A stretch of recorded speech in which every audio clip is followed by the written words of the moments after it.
This Week in White Supremacy. This is a special episode. Last March, or actually March 2023, we did a special one-on-one interview with political commentator, artist. Well, he's not an artist, right? Activist. He might be an artist. Maybe. Could be. Organizer, Van Jones. Person. Yes, Van Jones, who's been in a lot of the news. He's always in the news. He's always trending for some form or fashion, but, helped start a lot of organizations doing positive work in the community. So this is our one-on-one interview with Van Jones. Check it out. Let us know what y'all think. It's an important time to have a conversation as far as where we are politically in this city, in this country, in this world. And so is he coming? He's right here. All right, without further ado, let's bring him on a round of applause, y'all. My brother, Van Jones.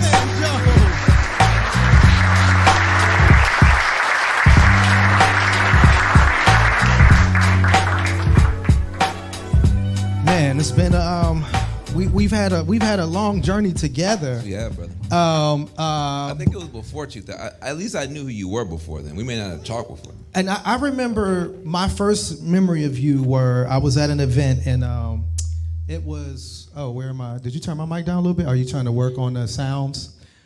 We were in Memphis, and it was the anniversary of Dr. King's assassination, and you were speaking.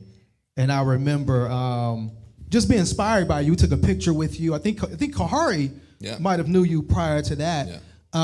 And then April 4, 2008 at the Dream Reborn conference. Yes. So that was damn. I didn't know you were you remember that. And then a lot of other stuff happened immediately after that. But I don't want to get into that yet. I do want to start. Because the elephant in the room. I want to start. So where were you when you got the call that you received this 100 million prize? And did you have reservations because it was coming from Jeff Bezos? Well, first, no. I had no reservations at all. I met Jeff maybe 3 or 4 years prior, and it was one of those situations where it was one of those kind of exclusive conferences where sometimes they bring in decorative Negroes, to make things more interesting. And but I just had the TV show The Redemption Project, where and the point of the show is only primetime show on CNN, only primetime show in the history of American television where we actually showed restorative justice. We went behind bars, found folks who'd been locked up, who had done bad stuff, they felt bad about. They wanted to make some kind of amends. We found the people that they had hurt or surviving family members. And we interviewed one, interviewed the other, then we put them in the room together and had them just have a conversation. And had the worst ratings ever. People did not want to see it, but it was powerful. If you watched the show without crying, there's something wrong with you. And someone who had seen the show walked me over to Jeff and said, "You got to talk to this guy. This guy's doing something on TV that's never been seen before." And so our conversation started on that. It didn't start on anything else. It started on this idea of what's going on in prisons, the need for redemption, the need for grace, the need for a different level of understanding. And so that's how I know Jeff. And so then when he decided that he wanted to do something, I thought it was a remarkable gesture on his part. Because if you think about, say, Dr. King, he got the Nobel Peace Prize. That was $1 million, which he gave away. This is $100 million. So this is the biggest charitable prize ever given to any black person in the history of blackness. And I said yes immediately. because, like most of us, I've been on the grant seeking side my whole life. And my whole life, I'm asking and asking and asking. And the problem with it is you're asking people who don't know shit. They don't know. You're talking, look, I'll be 55 this year. I was born in 1968. I got to go and talk to a 32-year-old program officer at a foundation who's sitting in a building that has got whiteboards and laptops, and everybody there is paying off their student loans, and everybody there is flying all around the country. And this woman has never run anything but her mouth. And I have been at the grassroots level for 30 years, and I still have to beg you for a nickel, penny, or dime, and I gotta promise you I'm gonna save everybody in Oakland for $5,000. And I still may not get the grant. And then I gotta come back next year and do it again. So that model is very frustrating, even when you're in your 20s, let alone when you get to be in my age group. I will co-sign that. Yeah, and so the idea that I'm not gonna have to ask, no strings attached, no committee, no final report, interim report. No final report, and to me it's important that we do a good job. So we have 10 years to spend it out. People say, what are you doing? I said, I am taking my goddamn time. Because if I mess this up, y'all, the same people pushing me to go fast be the first ones smashing on me. So I'm taking my time and making sure that everything that we're doing, is going to be done the right way. But the main thing I'm focused on is how do we create a decarceration industry to displace and smash and get rid of this incarceration industry. And I say those words, decarceration industry, because the reason that I think we keep losing ground is because we think about criminal justice reform as Black people as a rights issue, as a justice issue, as a legal issue. This is a business. True. This is a business. This is an industry. Now, how did you disrupt the taxi industry? With Uber and Lyft. Sure. How did you disrupt, not with protest signs, you had a completely different approach that we tried to actually get a taxi. The taxi now, he said, well, you got to go on the app. Like you couldn't even wave the taxi. Yeah, so listen, so they had to switch. They had to switch. You had a better model, they had to switch. If you think about retail, Amazon completely disrupted the retail industry. Airbnb disrupted the hotel industry. Solar power, wind power disrupted the oil and gas industry. iTunes disrupted the music industry. Yeah. So, well, hold on a second. Well, then who's disrupting the incarceration industry as an industry? Why is it that an African, you take in California, one kid gets arrested, goes to prison. It's $120,000 per year per kid that we spend. $120,000. You could send 3 kids to Yale for the cost of sending 1 kid to jail. And when you get done at the end of that year, you know what you have? Same kid, more tattoos. Same kid, more tattoos. Now, there might be some categories of offense where that makes sense. I mean, if somebody's an axe murderer or war criminal, Dick Cheney. I mean, somebody might. Yeah. You know what I mean?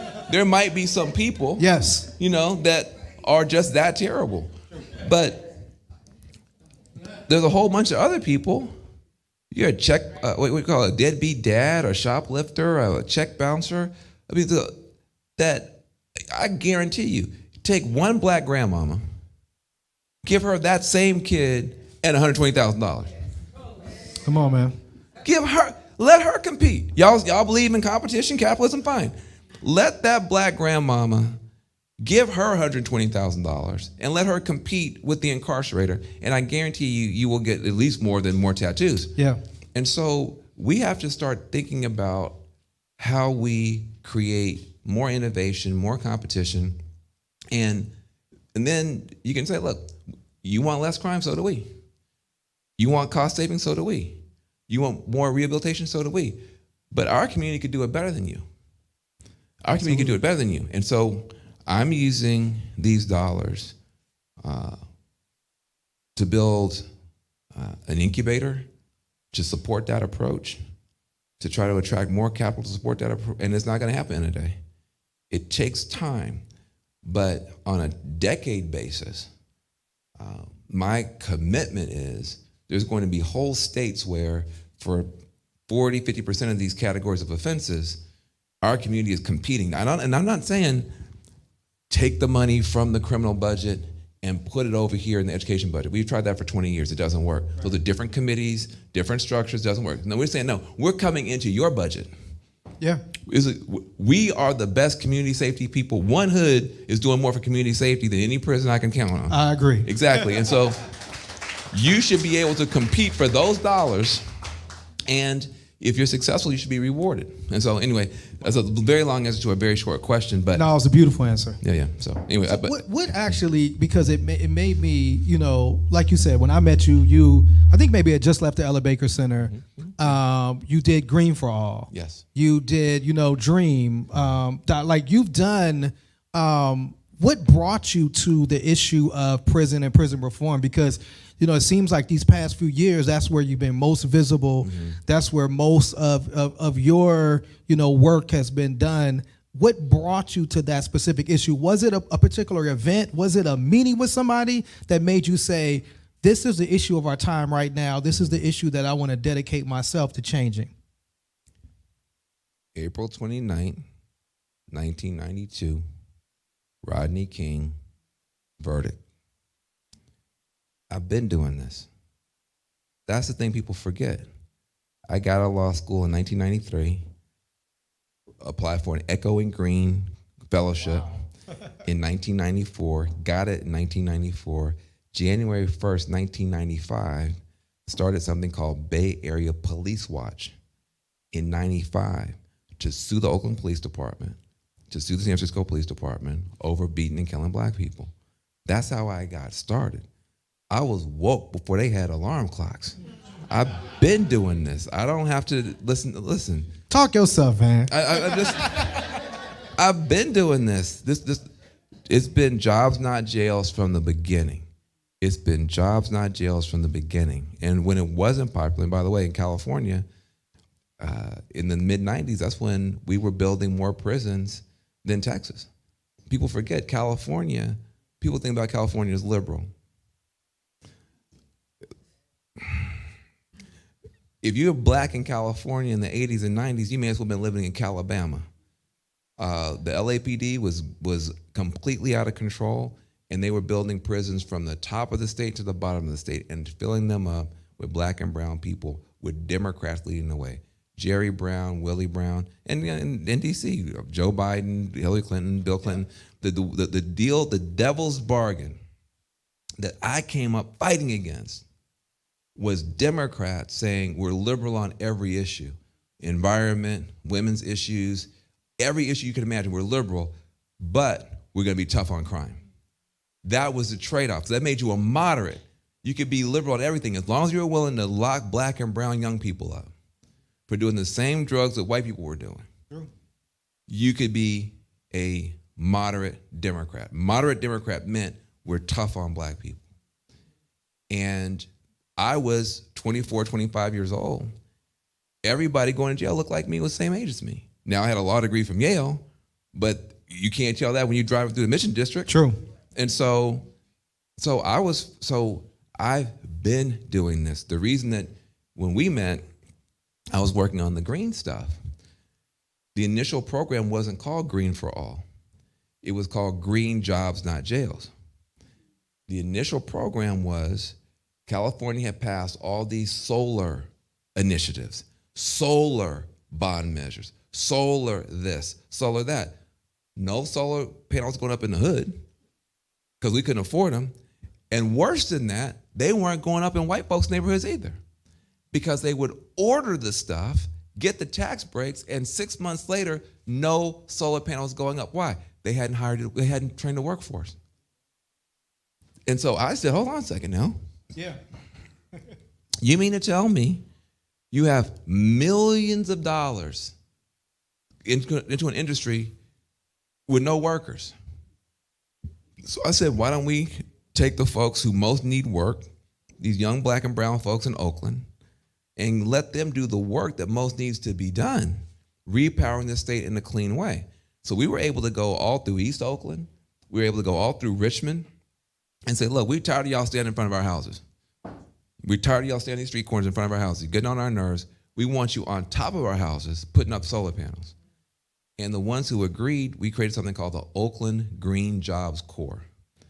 And that was what put us on the map nationally. Nobody ever heard of us when we were just out here suing cops, suing prisons, protesting, getting arrested, all stuff that we had been doing. And also, the environmental space was a very white space. Still is. Yeah. But to then, see, even worse. Yeah. Yeah. It was white as a unicorn's butt. So it was white. So, but I saw it differently. I saw it as this is a new industry. And in California, black folks have been left out of the internet. That whole when the whole .com, all that in the 90s, we were left out.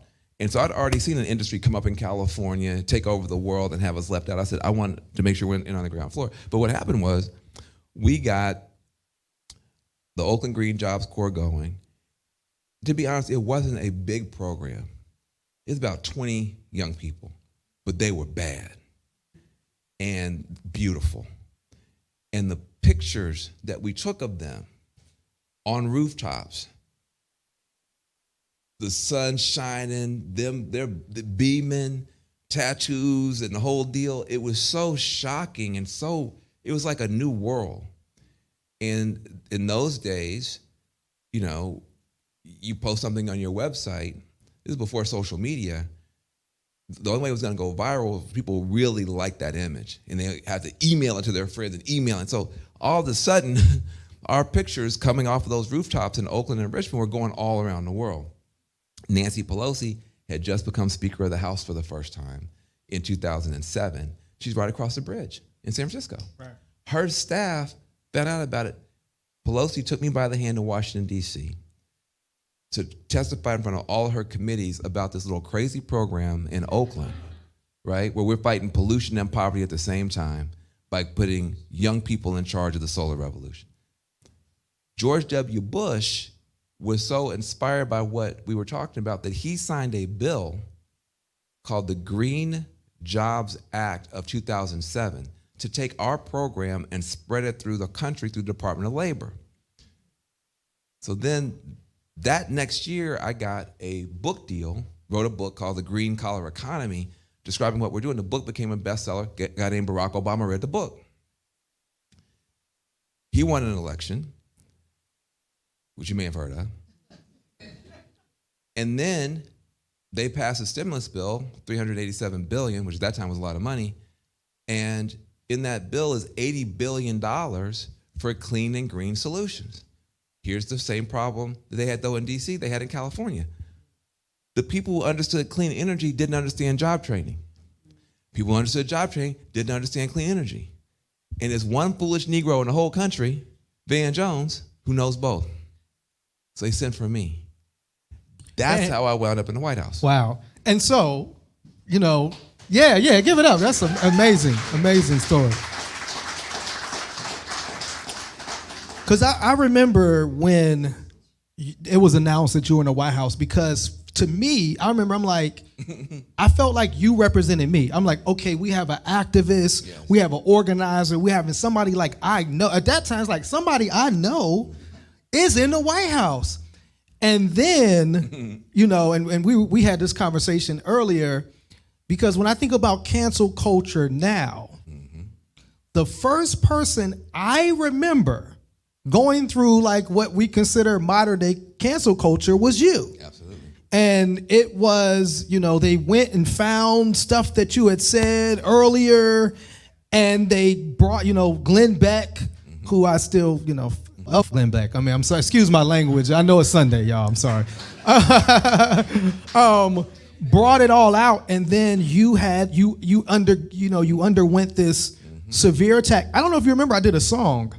I did a song called The Crucifixion of Van Jones. This is how impassioned I was in the defense of you at that time. So talk about and then like when you see cancel culture now, do you think yeah, that's Yeah, no, I was patient zero for cancel culture, for sure. And we didn't have a term for it. Nobody ever seen anything like it before that time, because people went back to my young days when I was proudly and justifiably a radical militant on the left side of Pluto, berserkly activist. And I've never apologized for it. I never hid that. I'm proud of it, because look at what they were putting us through in California. Yeah. Look at the level of brutality. The San Francisco Police Department was shooting down black people. I didn't say Mississippi, I said the San Francisco Police Department under Willie Brown was shooting down black kids and beating black kids. Sheila DeTroy, May 18th, 1998, shot in the head in front of all of her friends. I mean, it was nuts what was going on. So if you could be a young person living through what they were putting us through in California and not be a radical, something's wrong with you. And so, but I was in my 20s then, I was in my 40s. So in the meantime, I had become a father. I had, met people I hadn't met before. I learned and grew. My issue set has never changed. It was jobs, not jails from the beginning. It's jobs, not jails today. My questions have not changed. How do we get freedom for our people? Some of my answers have changed as I've learned different levels of power, and frankly, I'm just at a different age and stage of life, so I can do things now I couldn't do when I was in my 20s. But they took all that stuff and dumped it out as if I said it the day before. And nobody had ever seen that before. And in 2008, 2009, it was like, well, if it's on TV, it must be true. Now you see some stuff, you might be somewhat skeptical. You might ask a question, but at the time, you assume that this must have been vetted, this must be accurate. And so the Obama administration did not want me to quit. They said, if you quit, it's going to embolden our opponents. I didn't know that. They did not want me to quit. But they were wrong. This is the first black president. I can't be the banana peel for the first black president. I cannot do that. My father had just passed away in March of 2008. Now it's summer 2009. I'm thinking, what would he say? I went there to protect and serve Obama. He's not supposed to protect and serve me. I went there to fight for other people to have jobs, not for them to fight for me to have a job. And by the way, I was considered a left-wing radical in the Bay Area. That's hard to do. You gotta wake up early, you gotta work weekends. So it's a bottomless pit of videos to find. I mean, it's not like it's just gonna be 2 or 200 or 2,000. I was living that life. So I said, I know you guys living in Washington, D.C. or everything, I said, you will change your mind in about a week, because there's no end to it. And so I resigned, and it was the worst thing that I went through, because when you go from a grassroots outsider to a White House insider in such a short period of time, and you're there for 6 months, and you realize the things we learn at the grassroots level, if you can just get in the building, you can't be stopped. Because when I was there, first of all, I didn't know. It's long enough now I can tell the truth. I didn't know protocol. I didn't understand the protocol. I didn't know that if I was at this level, I could only talk to an undersecretary. But nobody told me that. They assumed I knew. I'm from Oakland. How am I supposed to know? So I just treat it like any other organizing opportunity. I hit that building, and the first thing I said, okay, I'm going to talk to all of the secretaries, security guards, cafeteria workers, and custodians, because they know everything. They know everything. And I'm going to make sure every one of them knows my name, and I'm going to know theirs. So then I secured my whole, so now anybody wants to make a move against me, I'll know it before they know it. When they think about moving against me, I'm getting the word. Number two, a lot of the young people that came off the campaign trail into the administration, and they were given all these little, crappy jobs in the Department of Energy, in HUD, in Department of Interior, but they all knew each other from electing the brother. Yeah. So now I'm trying to figure out how I'm going to move the Department of Energy. Well, before I call the undersecretary, I'm going to tell my intern, who do we know over there from the campaign? I'm getting all the intelligence information from left over from the campaign. So by the time I talk to the undersecretary, she thinks I must have talked to Obama because I know all her business. I know where every penny, nickel, and dime in her budget is. I know. So I was doing well, bro. I was getting stuff done at a rapid pace. They gave me a so-called interagency process to run. It had 12 departments and agencies in it because Obama had to get that $80 billion out the door. Nobody told me it was the biggest interagency process ever run in the U.S. government. And they gave it to me, and because I've been there 3 weeks, and they're like, this dude is for real. And so I'm like, wow, all the stuff that we learned at the grassroots level, finally being applied at this level, we're going to be able to do so much good in Michigan, so much good in Appalachia, so much good. And then boom, you're out. What do you do? Then the other thing is your ego. When you're in the White House, your phone is doing this all day. Oh, don't worry about that. Just governor trying to reach me. Carry on talking to me. Oh, I'm so sorry. That's my other BlackBerry. Might be someone from the White House, but we can keep talking. Oh, excuse me. Let me turn this thing off. My gosh, they're just, right? Now you're not in the White House. Is the battery broken in this? Yeah. The battery? Hey, because I remember, people thinking like you were done. Oh yeah. Like that you would go into some obscurity, and it was kind of like, okay, kind of like who's the new black face that we can kind of groom and pick to kind of take your position. So how do you then, because obviously, you're still here in a major way. What was the process of like going through that and coming back to that, coming back to continuing to organize, continuing to build organizations and continue to be like relevant in this current political conversation? I'll tell you three things. First of all, if you ever want to curse somebody, tell them this. I hope you have the occasion to find out who your real friends are. That's all you got to say.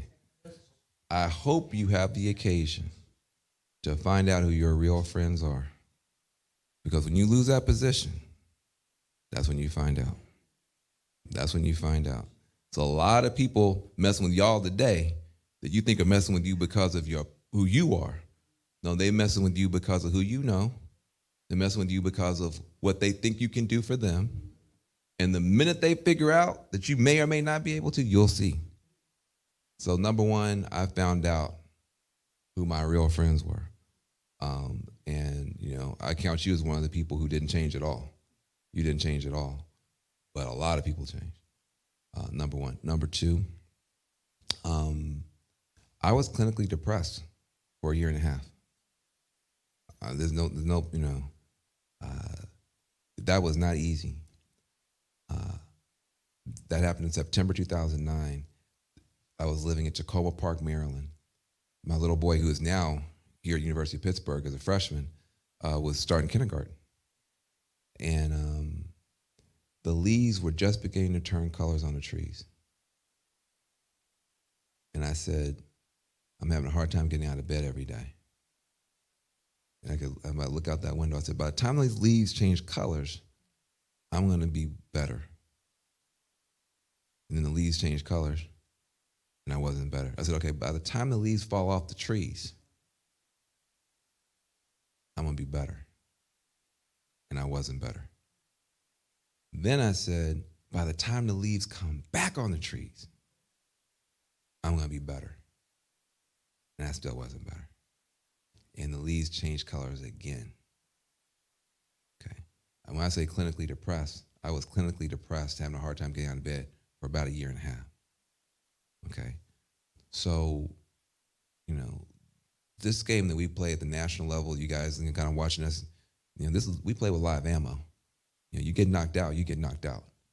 And the game goes on. Right. But number 3, God is good. God is good. Prince called me. Prince, the singer Prince. Artist. Formerly and once again known Wow. as Prince. Prince called me. And he said,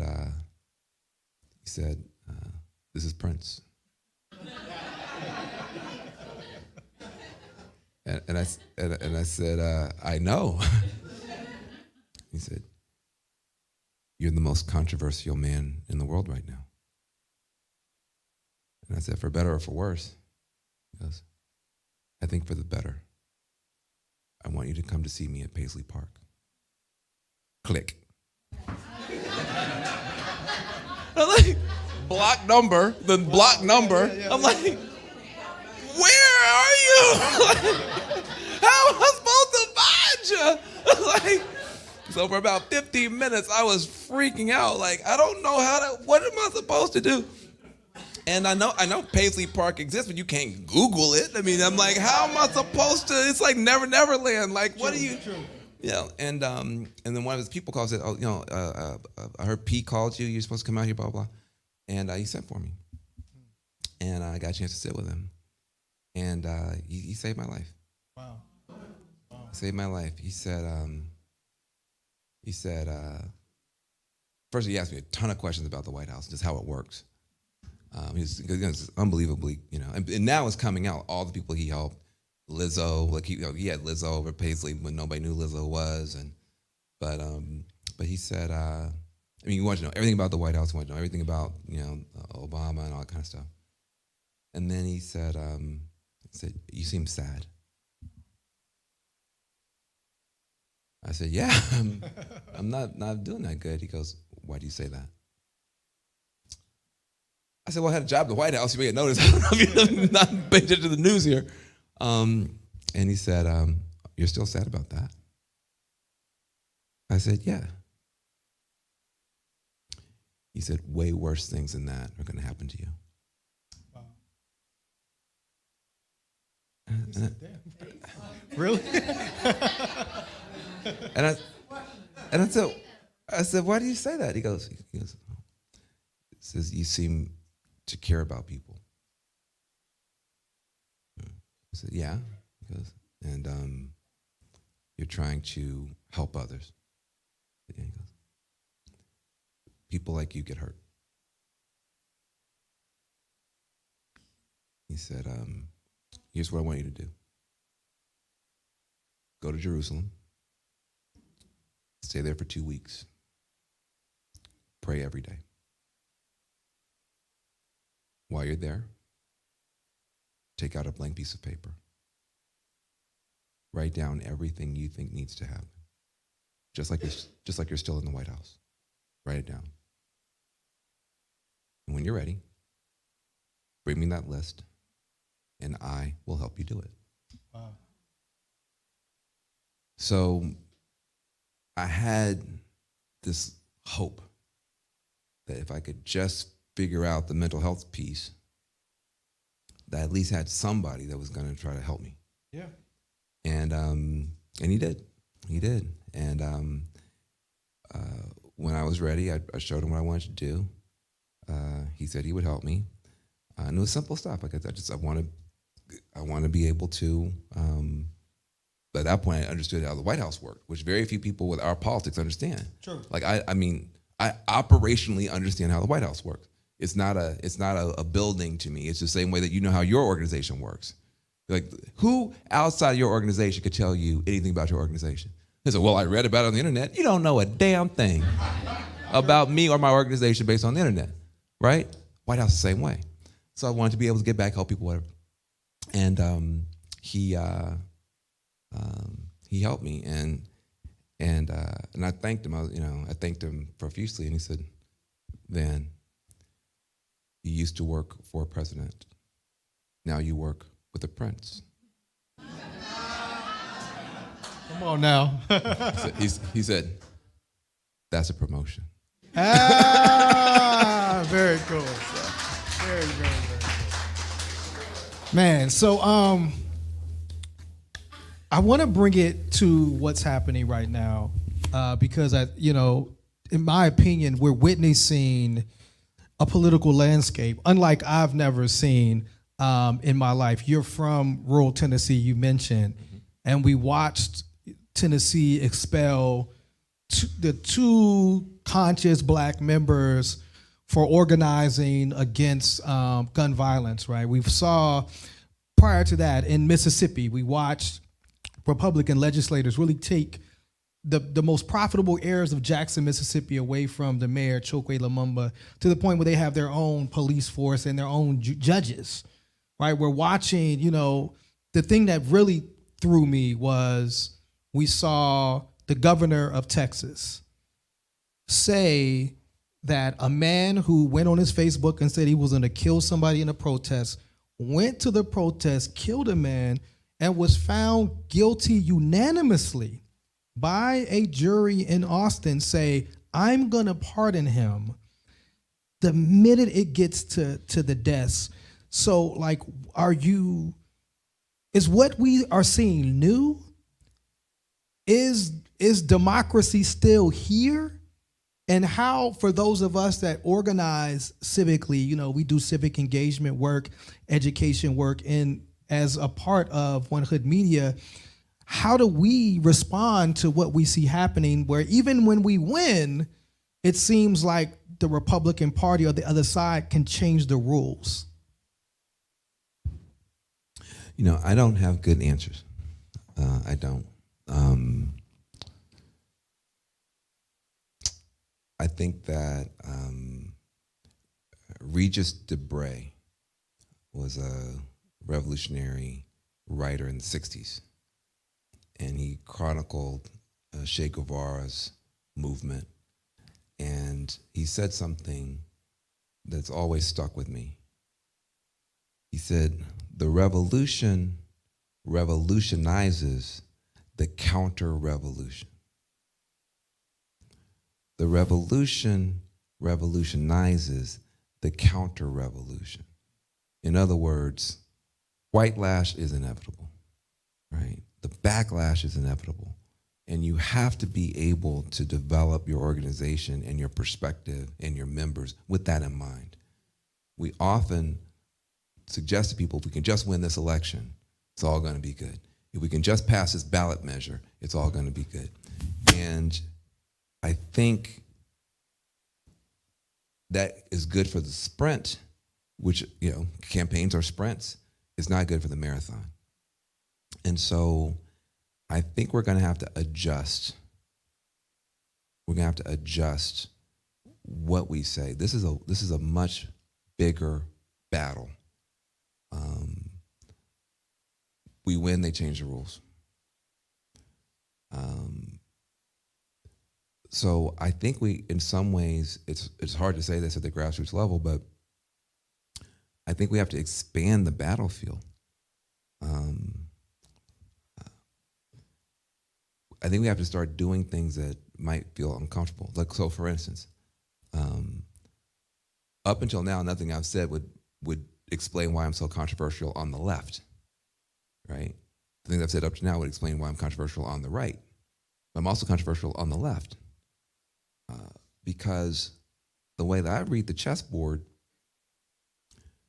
80% of black people are locked up in red and purple states. Most black people are not locked up in Berkeley, California, or Seattle, Washington. They're locked up in Mississippi, Louisiana, Georgia, Tennessee, Arkansas, Florida. That's where we're locked up. So if you say you're against mass incarceration, you say you're against the prison industrial complex, you're for, changing this prison, you're gonna have to deal with a bunch of Republicans because that's who's running those states. And so I spend a lot of time with Republicans, as you know. And I spend a lot of time trying to build organizations that can deal with the bipartisan reality on both sides. It took both political parties to build all these prisons. It's going to take both political parties to roll them back. That's just the reality. And I think that we do ourselves a disservice when we don't tell people that on the front end as well. That at the end of the day, we're going to have to cut a deal. And you want, just like Nelson Mandela, you want to be as strong as possible when you cut the deal. But at some point, you got to cut the deal. And, for me, I can just tell you what I've observed about the conservatives. Number one, I think there's a profound misunderstanding that moves in both directions because we talk about each other more than we talk to each other. I don't care who you are. If you're talking about somebody at your church more than you're talking to them, if you're talking about somebody in your family more than you're talking to them, if you're talking about somebody in the neighborhood more than you're talking to them, you are going to misunderstand. And there's going to be unnecessary rug burn and heartburn and confusion because we now live in a world where everybody wants to work in the Pentagon, nobody wants to work in the State Department. Everybody wants to fight, nobody wants to talk. A movement has to have the Pentagon, the fighters, and also the State Department, the diplomats who can go and figure out what the heck is actually going on over there. Well, if you've moved, as I have, from being a Pentagon guy to a State Department guy, you're automatically a sellout, an Uncle Tom, a Sambo, whatever. So there's no incentive to actually go and talk to the other side and figure out what the heck is actually going on. What do you say then to somebody that says I'm for talking to somebody, but if the person has really kind of dedicated their power to oppressing and incarcerating and denying voting rights to black people, to brown people, to queer people, to trans people, and that's their foremost part of their political agenda. Isn't at that point where it feels like, well, what could I say to somebody like that? So I think a person would say, well, I don't want to talk to somebody who it seems their whole political agenda is my death, in a sense. So how then do you, where do you start the conversation at? I'm still alive? I'm wondering. And it's I think you're right. So how do you approach this, or do you understand that argument where somebody would say, well, you're talking to people who have dedicated their influence and power to denying me the right to just be a human being and exist with life, liberty, and happiness in wherever I live? What I would say is that's the person I need to talk to. I don't get it. I do get confused. I don't get it. That's the person I most need to talk to. Not because I think by talking to them I'm going to change them. But first of all, I'm not going to let them change me by not talking to them. In other words, people say, Van, how can you go and talk to Trump MAGA voters here in Pennsylvania, in West Virginia? How can you talk to Donald Trump? How can you work with Governor Phil Bryant in Mississippi? How can you work with Governor Deal in Georgia? How can you be photographed with Jared Kushner? How can you do it? You must be the biggest Sambo. I put Candace Owens in there too. And Candace. Sure, and Candace. You must be the biggest Sambo, Uncle Tom, sellout, Negro in the history of negritude. I don't understand. Right? I think, and people would say that because, like, it's clear, like, you're brilliant. Like, you are, to us, it's like, are you giving them legitimacy? Like, do you give a Bezos or a Trump, like, legitimacy because you do have this history of organizing and just, you are clearly, like, a brilliant, one of the most brilliant minds that we have, particularly in this organizing activist space. So that it would be like, are you legitimizing them? I guess that's where we would say, don't do that. Yeah. Well, first of all, I wouldn't. Just to be clear, I wouldn't put Bezos and Trump in the same category at all. Right. But nonetheless, I get it, but I don't get it, and I'm not being obtuse. No. Break it down. I understand the argument. It just doesn't make a lot of sense to me. First of all, I'm a commentator on a cable news station. I'm not Al Sharpton. I'm not Jesse Jackson. I don't lead the NAACP. I don't. In other words, of all the pieces on the board, if you were going to sacrifice a player for advantage, I'm the best one to sacrifice. Number one. So you can move me, and if I get knocked off the board, you still have all your other assets intact. I don't represent Black Lives Matter. In other words, you have all the assets that you have. What you don't have is the ability to understand the other point, the other side, and to find the tiny areas of potential overlap. So let me put it to you this way.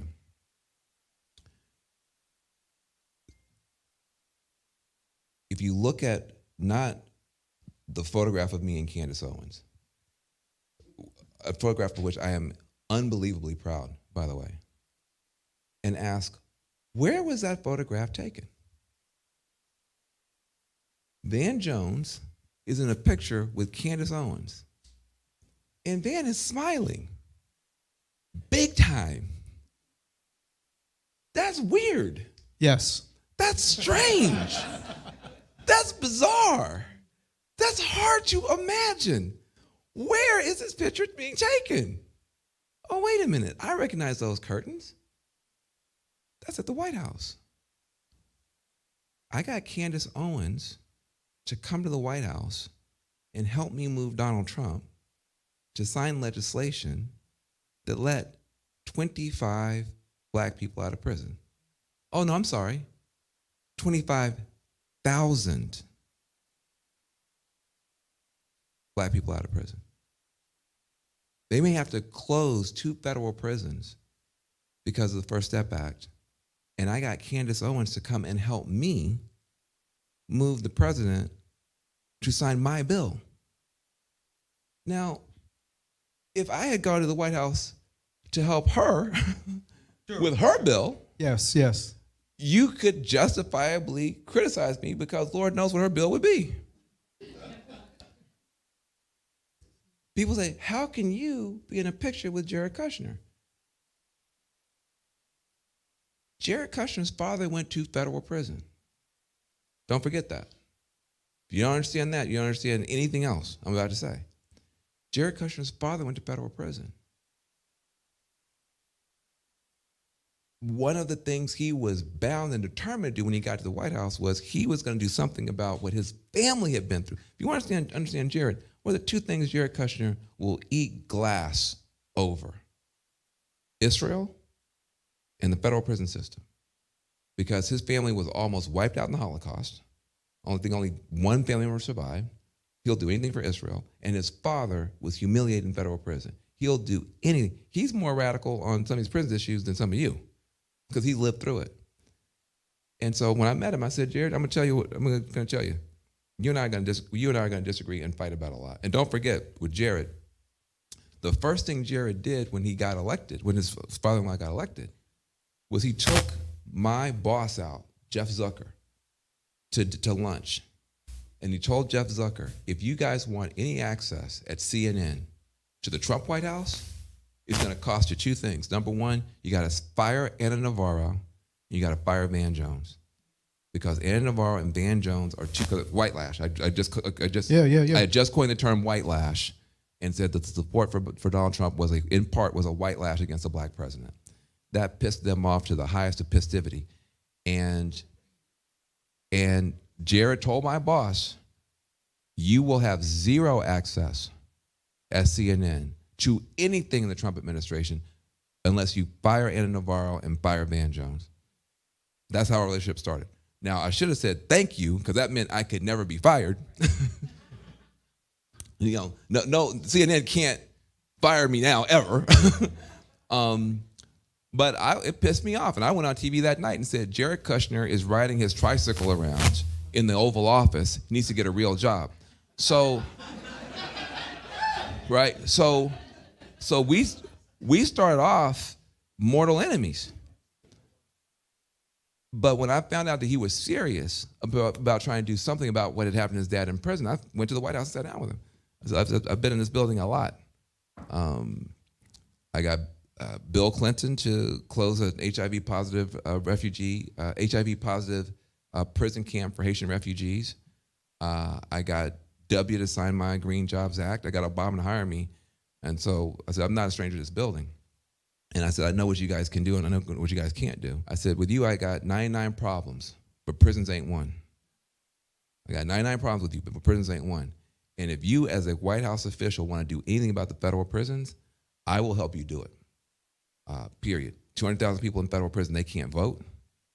They're not responsible for anything. You know, we lost this election, they didn't.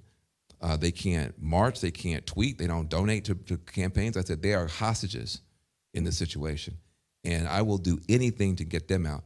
And Jared, are you sure? Because you're gonna, I said, listen, my worst day on Twitter is better than anybody's best day in prison. I said, I'm clear.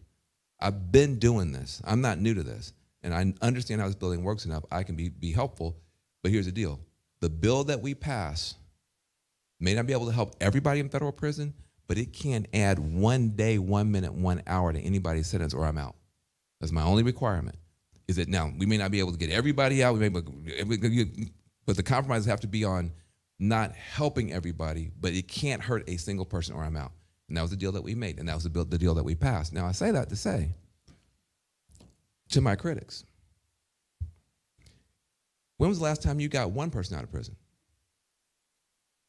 That's all. My only question is, when was the last time you got a person out of prison?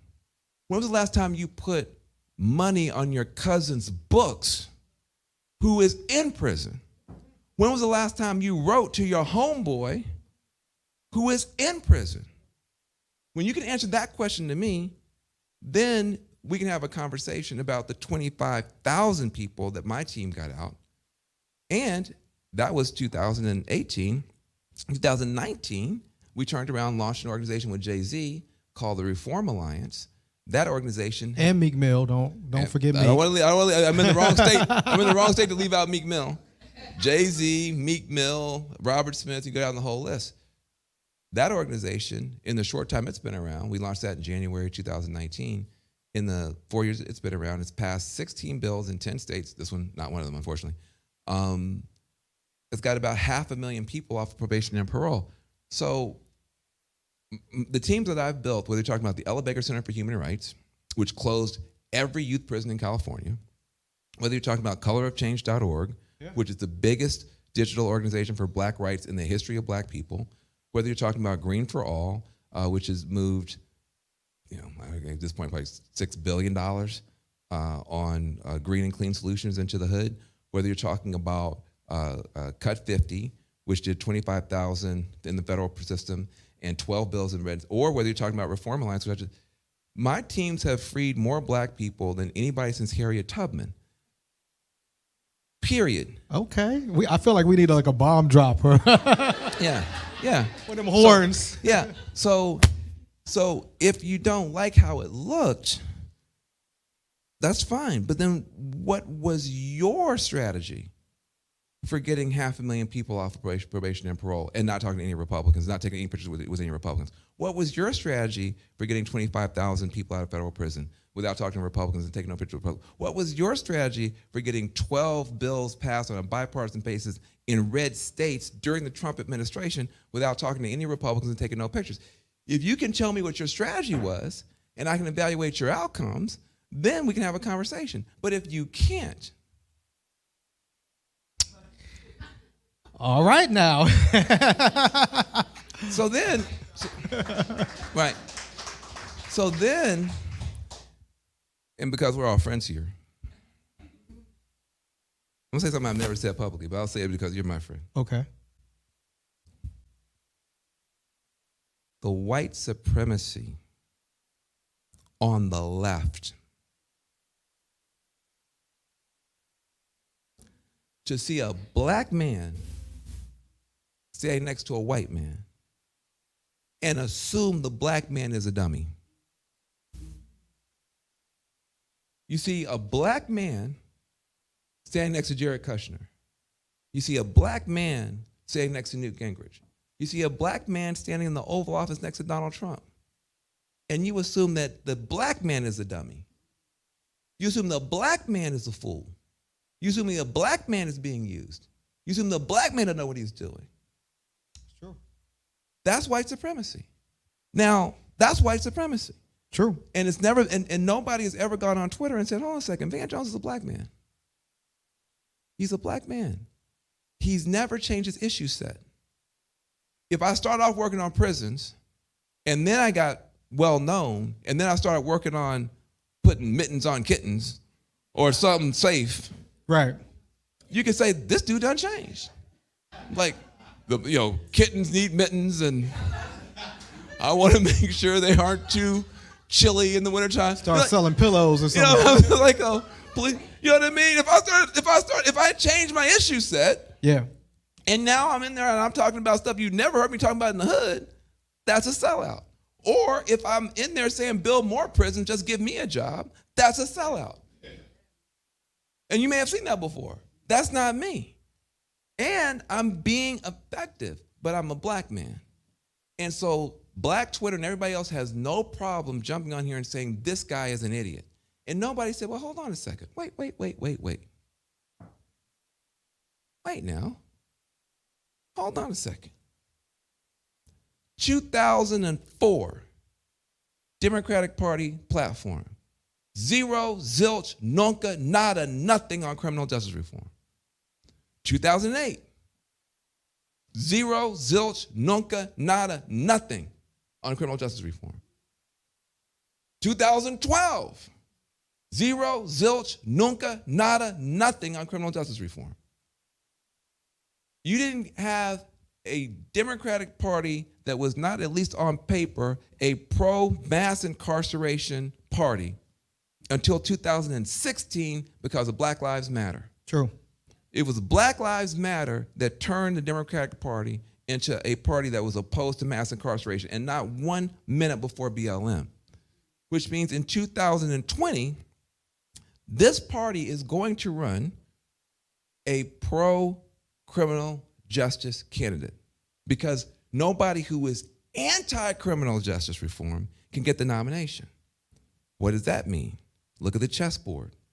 That means the Republicans in 2020 will be incented to run a campaign that says Democrats want open borders and open prisons. Yeah. You have never won in the history of this country an election where one party is saying we want to put more people in prison and the other party saying we want to let people out. So you are in trouble in 2020.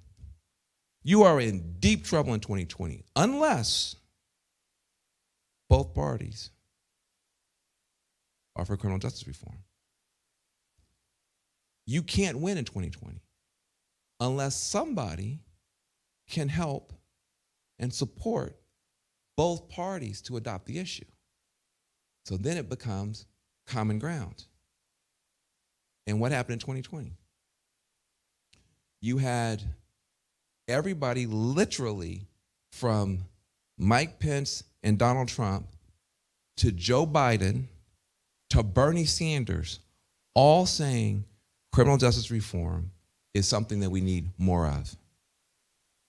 Which is why Cory Booker could raise his hand in the middle of that primary and say, I want to decriminalize marijuana.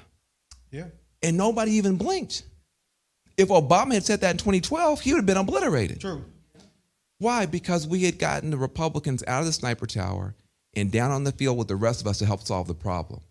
And you had Republican governors and a Republican president. What did Donald Trump do? Donald Trump, when it was time for him to give his speech of 2020, who introduced him? Ivanka Trump, his daughter. Who introduced Ivanka Trump? A formerly incarcerated black woman named Miss Alice Johnson. That's never happened in the Democratic Party. You never had a formerly incarcerated person introduce the person to bring the president out in the Democratic Party. So what happened? So in other words, you're welcome. In other words, you're welcome. Because we were able to protect this movement. We were able to, this movement didn't become what it is now is, which is now is a target. But in the most consequential election, whether Donald Trump was going to stay or go, we protected this movement by making it bipartisan. But I'm the dummy. I don't understand politics. I'm an Uncle Tom. I'm a Sambo. Guys, it just might be worth at some point to point out the racism of you assuming that when I'm standing there smiling and Donald Trump is standing there smiling, that we aren't both winning something important for our constituencies. Like, that's got to change, folks. Wow. Because otherwise, people who've never run anything, won anything, built anything, or helped anybody will determine what you can do for your community. You will be afraid to sit down with a white district attorney. You will be afraid to sit down with a racist city council member and cut a deal that's good for your community, because you'll be more scared of what people who've never done anything think about you than what you could do for your community. So that's why I don't back down. That's why I don't waver. Also, you've never seen me go on Twitter and cuss out nobody or defend anybody, because you're never going to trick me into fighting my own people online. Wow. And so this is the answer to your question. Man, that was powerful, man. No, I appreciate that. So we've been going about an hour. I want to be respectful of your time. Sure. My question to you, because you described yourself, your radical 20s. You know, most of the times as one hood, you know, we're looked at as a radical organization in certain spaces.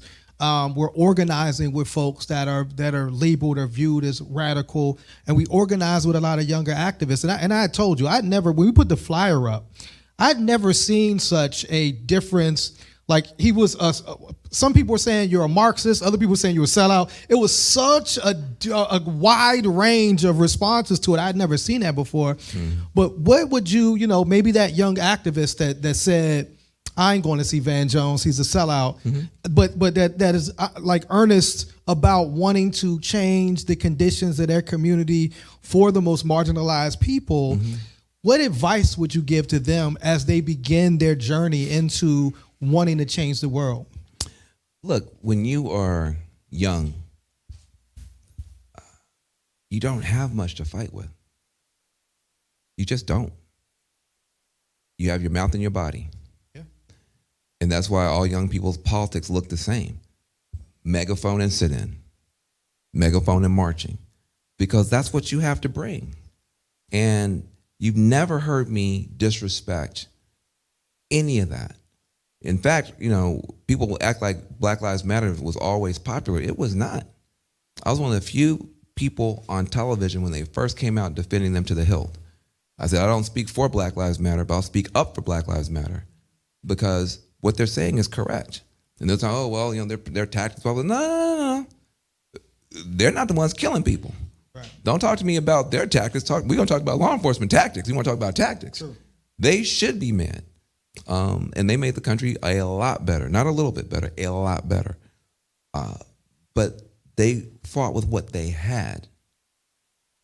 I would say If you're a young activist, do that to the hilt, and apologize to no one for it. And also recognize that, just like you're playing a video game, as the game proceeds, you pick up more powers, you pick up more capacities, you pick up more potions and more weapons, and you can play the game differently. First of all, the challenges get bigger, but you can play the game differently as you go forward. And what you really want to have, if a healthy movement, it has a youth wing that's militant.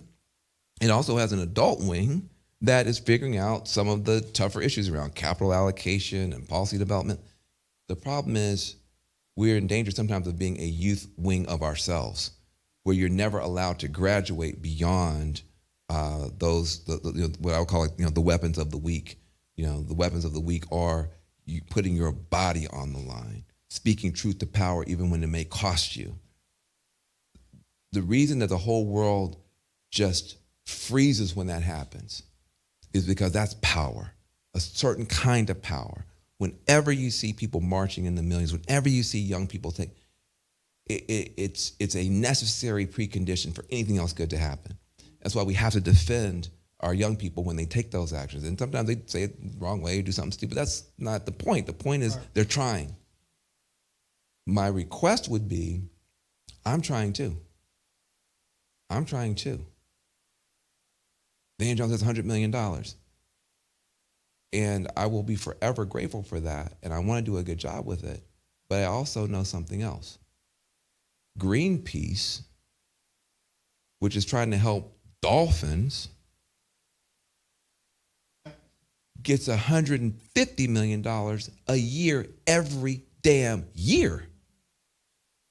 Friends of the Earth gets $150 million. United Way of Southwest Pennsylvania has a $135 million budget. A year, every year.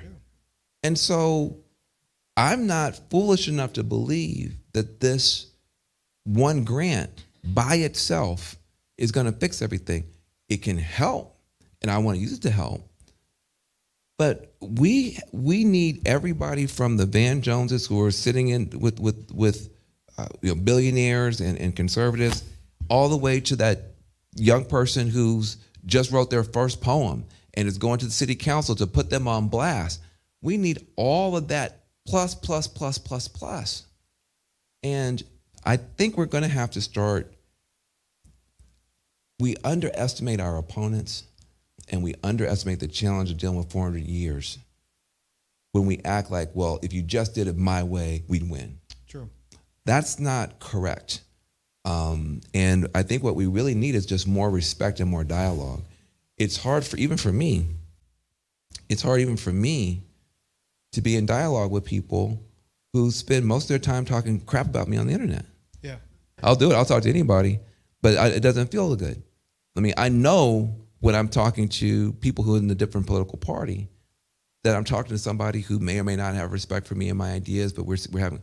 But when I come home and I'm trying to talk to our people, and they're more interested in explaining to me how stupid I am and how embarrassed they are about me and how I should be ashamed to be a black person, when I'm quite sure that if they explain their results and I explain mine, if I put my outcomes up against their outrage, I think most community people would probably say this dude is the dude I want on my team, not only that. So I do think it's important that we support our young men. Everybody starts out there that way. I don't trust anybody who didn't. I feel you. Like if you start out, well, I'm going to go and work for a foundation and never go to the rally, I don't trust you. And so, but I at some point I hope that they will expand their capacities. Wow, brilliant, beautiful. And I would say, like, we're winning here. Yeah. Like, when you look at what has happened, particularly, look at our strongest political voice is our new Congresswoman, Summer Lee, who's unapologetically progressive in her politics and her ideals, right? Our current mayor is unapologetically progressive in his ideals when we're talking about taking on a UPMC. So I think we've seen that here locally with a lot of and I think that it would happen. A lot of us came together, a lot of Black-led organizers and other organizations came together and said we wanted these progressive voices in office, and we built coalitions that made it happen. And so Governor Shapiro on his first week abolished the death penalty in Pennsylvania. Talked about millions of dollars to Black maternal health. So all of this happens because of the organizing we're doing. This is why we wanted to bring you, Van, and we have a conversation. It's called People, Politics, and Power, because we're looking at how do we continue to build coalitions to get more progressive thinkers in office that are willing to say the things that they weren't saying a few years ago. I remember the first, and I have two things to say before we close. I remember the first, when Obama got in office, the first protests against President Obama were folks that wanted him to stand up for gay marriage. And at that time in 2008, I don't think he even, that wasn't even on the table in 2008. And so we can flash forward to now. But I just want to personally thank you, Van, for your influence on me. When you were pushed out the way you were, and I don't think I've ever told you this. At the time, I was the political rapper, kind of on the Democratic side. And, I was one of those people that was picked up and selected and pulled into that national conversation. And I remember being on a call when you were pushed out of the White House and me telling a group of white progressives, this is our moment. We can get our community re-engaged. We need to all rally and stand behind Van Jones at this time. And it was just crickets on the call. And I said, I don't want this, but I stopped doing political rap. I said, well, if they're not going, if you're not going to support Van Jones, what chance does Jasiri X have in this space? And so I became more radical in my approach, but also I saw the understanding and the power in an organization. That me as a rapper could benefit me personally. But if I live in a place that traditionally has the poorest working class Black community country, we were named the worst city in America for a Black woman to live in 2019. And so although I was going to these different places and I was benefiting personally and I was living my dream, I came back to a place where I saw my community suffering, and I felt like I had to do something in terms of creating organization to make it better for everybody. And that was the direct influence of the organizing work that you've done. So I just want to personally thank you for coming and being so candid and strong. And you talk this shit. You talk this shit. I can't wait. I'm curious as to see what the response is. But I appreciate your position. And keep holding fast. Keep being strong, and know that you have folks like us that have your back, that appreciate the work that you do. And you have a place here if you ever want to talk to our community in Pittsburgh, man. You don't got to go to the Republicans. You come right here to One Hood Media. Can we give it up one more time, y'all, for Van Jones?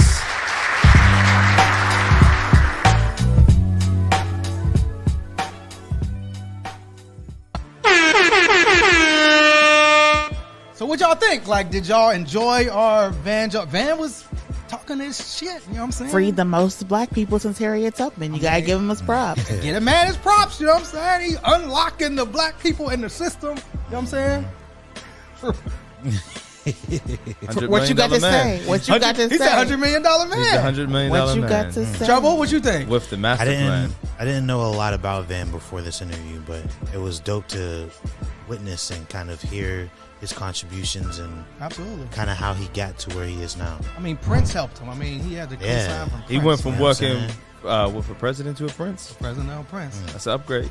So we hope you enjoyed our one-on-one interview with Van Jones. Until next time, peace, y'all. One Hood.